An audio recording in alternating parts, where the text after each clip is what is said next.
Tsuen Wan Line is one of the busier rail lines in Hong Kong. During the morning and afternoon rush hours, the Tsuen Wan Line faces two major issues: the unstable dwell times and the platform overcrowding. These issues further cause the lock-on delays that disrupt commuter rhythms and pose safety risk. Today, using the DMAIC methodology, we show how MTR can tackle those challenges and provide recommendations for their future improvement.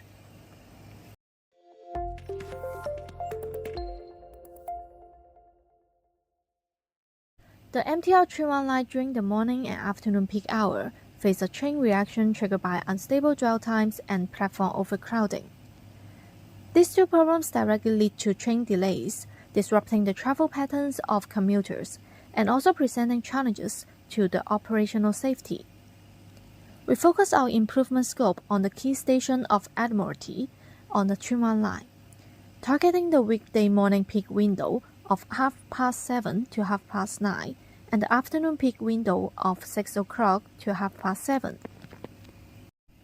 Based on the core needs of commuter and staff, we identify on-time headway, reasonable commuter density on platform, and travel safety as the critical to quality metrics, CTQs. Here, we initially identify the problem and plan to verify it through another 12-week implementation cycle. To accurately investigate the current situation, we define 5 core metrics: flow weight, load factor, platform density, dwell time, and passenger cycle time. Data will be sourced from multiple channels, including on-site counts and the train schedules. Also, we map the entire peak passenger journey, highlighting bottlenecks such as the platform gates, escalator, and interchange passenger weight to capture the whole picture. We mainly use on-site counts with timer and personal observation method to direct measure the situation. For example, measuring the door open time, door reopen situation, warning announcement time, passenger flow, and interchange passenger wait time. Those data are helping us to understand the crowding in the MTR station. Our Table 1 is showing data about train to Lowood direction during peak hours. We found that the average door open time is about 39 seconds, and the train frequency is in every 2 to 3 minutes. Also, there will be a warning announcement at about 11 to 30 seconds before door close. Table 2 is about the train to Kennedy Town direction during peak hours. Door open time are slightly shorter, averaging around 36 seconds. Train frequency increased, however, the warning announcement time before door close varies from 3 to 20 seconds, and sometimes there is even no announcement.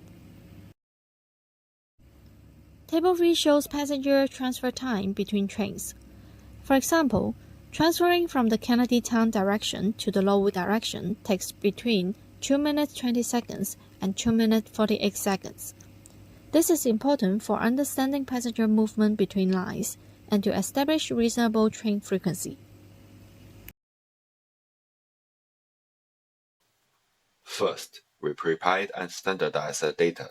We converted train frequencies into numbers, like 2.5 for every 2 to 3 minutes. We also handled missing values and selected 3 key variables: boarding time, train frequency, and tone to close interval. Next, we calculated the correlation matrix. We found a weak link between boarding time and frequency, but a stronger negative correlation between frequency and tone interval. This tells us that higher frequency is linked to longer warning intervals. We then calculated eigenvalues and eigenvectors. This helps us identify which combinations of variables explain the most variation in the data. The first principal component, PC1, explains over 54% of the variation. It mainly contrasts train frequency with boarding time. High PC1 scores mean longer boarding times and lower frequency, typical of the Lowood direction. The second principal component, PC2, explains about 33% of the variation. It's mostly about the tone to close interval. High PC2 scores mean very short warning intervals, like fast closing doors. Here, we see the PC scores for each observation. For example, Observations with low PC1 scores correspond to the Kennedy Town direction with low passenger flow. This helps us link the math to a real-world crowding. So what did we learn? PC1 clearly separates high-frequency, low-crowding routes from others. PC2 captures unusual door closing events, and transfer times are longer.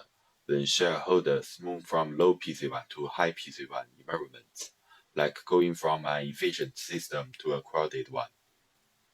In conclusion, train frequency is the most important factor affecting crowding.